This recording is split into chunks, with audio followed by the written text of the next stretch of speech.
Pessoal, olha só o que o Flávio Dino fez com o Bolsonaro e com a defesa de Jair Bolsonaro após eles tentarem desqualificar a delação do tenente-coronel Mauro Cid, que jogou todas as provas no ventilador contra Jair Bolsonaro. Pois é, a defesa de Jair Bolsonaro utilizou essa estratégia para tentar anular a delação do tenente-coronel Mauro Cid e assim facilitar a defesa de Jair Bolsonaro, pois caso essa delação fosse anulada, a situação da defesa de Jair Bolsonaro ficaria muito mais fácil, diferente do que está agora, complicadíssima. Porém, eles acabaram derrotados e o ministro Flávio Dino fez um discurso avassalador quando defendeu seu voto ali contra Jair Bolsonaro, formando ali maioria junto com os outros ministros para não deixar essa delação de Mauro Cid cair.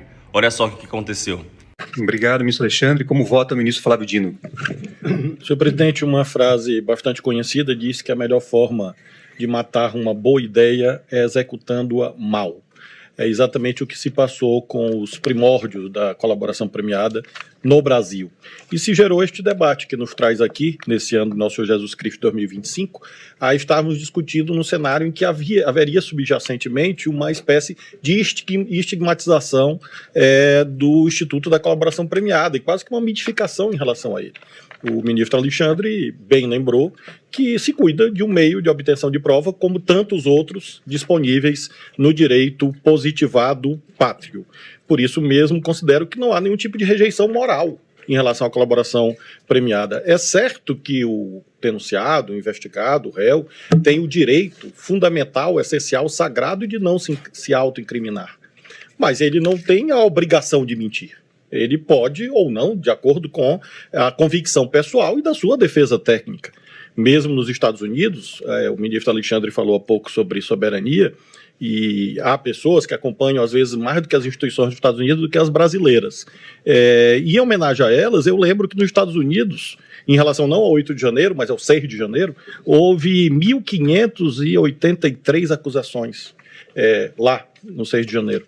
E desses, aproximadamente 1.000 réus se autodeclararam culpados. É claro que há as singularidades do sistema jurídico dos Estados Unidos, mas lá também há esta figura, com outros propósitos, obviamente, em que o investigado, o acusado, o réu, eventualmente, em busca de benefícios, reconhece a prática de atos típicos e antijurídicos. Então, não vejo nenhum tipo de irregularidade, nenhum tipo de inconstitucionalidade, rejeição moral. É muito difícil crer que um coronel do Exército Brasileiro, uma alta autoridade militar, seria facilmente intimidado, uma vez que, como disse o ministro Alexandre, nós próprios que aqui estamos, temos esse treino, e a toga é apenas um sinal de independência, contra as covardias daqueles que atacam o Poder Judiciário. Há pessoas que acham que é um ato de coragem atacar o juiz. Não, é uma covardia, porque ataca um poder desarmado, ataca tentando intimidar e ataca quem não pode responder com paridade de armas.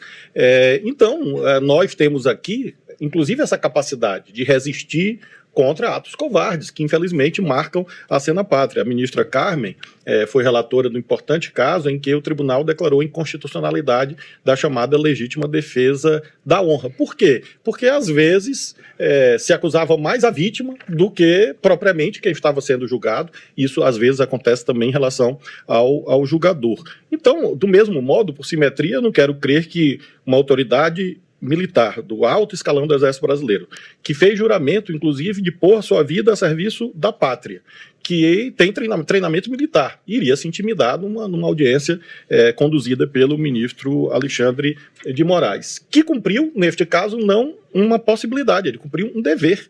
Grave teria sido se ele não tivesse feito audiência, ele próprio já aludiu, mas eu leio, e com isso concluo, o parágrafo 7º do artigo 4º da Lei 12.850. Realizado o acordo na forma do parágrafo 6º desse artigo, serão remetidos ao juiz para análise o respectivo termo, as declarações do colaborador, cópia da investigação, devendo o juiz ouvir sigilosamente o colaborador.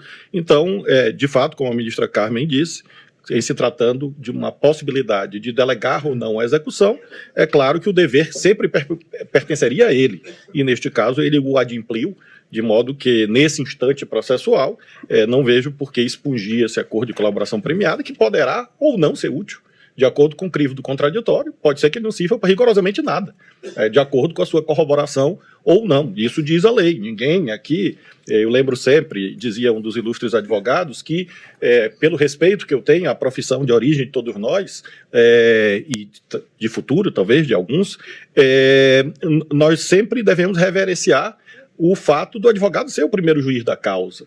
O advogado faz uma análise, e é claro que, nesse instante, eu acredito que o advogado apresenta as suas teses e ele tem normas éticas e técnicas que garantem a qualidade da sua atuação, independentemente de ele gostar ou não do seu cliente e aprovar ou não a sua conduta. Porque se assim não fosse, os crimes bárbaros não teriam defensores.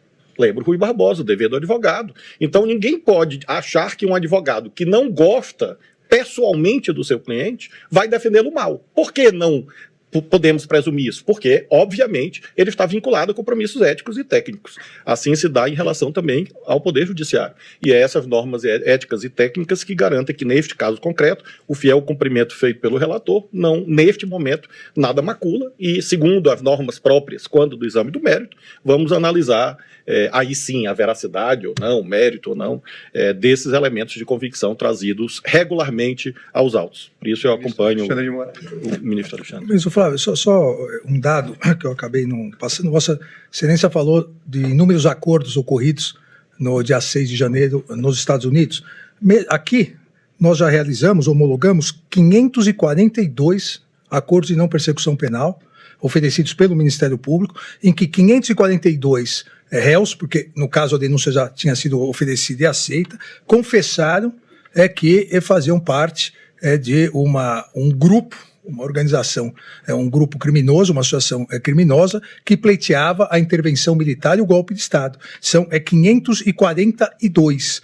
E foram condenados à prestação de serviço à comunidade porque fizeram acordo à proibição de participar de redes sociais por um período, participação no curso de Democracia, Estado de Direito e Golpe de Estado, organizado pela Procuradoria-Geral da República, e já o Poder Judiciário arrecadou em multa, quase, em relação a esses 542, quase 2 milhões de reais para que fosse os gastos que chegaram a mais de 30 milhões da destruição realizada no dia 8 de janeiro. Ou seja, desses 542, obviamente não há ninguém cumprindo pena privativa de liberdade. Não, todos prestação de serviço à comunidade. E todas as pessoas aceitaram o acordo ou houve pessoas que recusaram o acordo? Não, houve oferecimento para mais de 1.000 pessoas e vários recusaram, dizendo que realmente querem a intervenção militar. Que obviamente é um direito, né? Então, obrigado, ministro Flávio. Eu agradeço ao senhor essas informações complementares que servem para mostrar que, nesse caso, a voluntariedade foi plenamente atendida conforme a aferição feita até aqui. É o meu voto, senhor presidente. Como vota o ministro Luiz Fux? Senhor presidente, requer a corte, essa é a última preliminar, mas talvez a mais sensível de todas. Há uma regra de superdireito de quem participa do processo deve fazer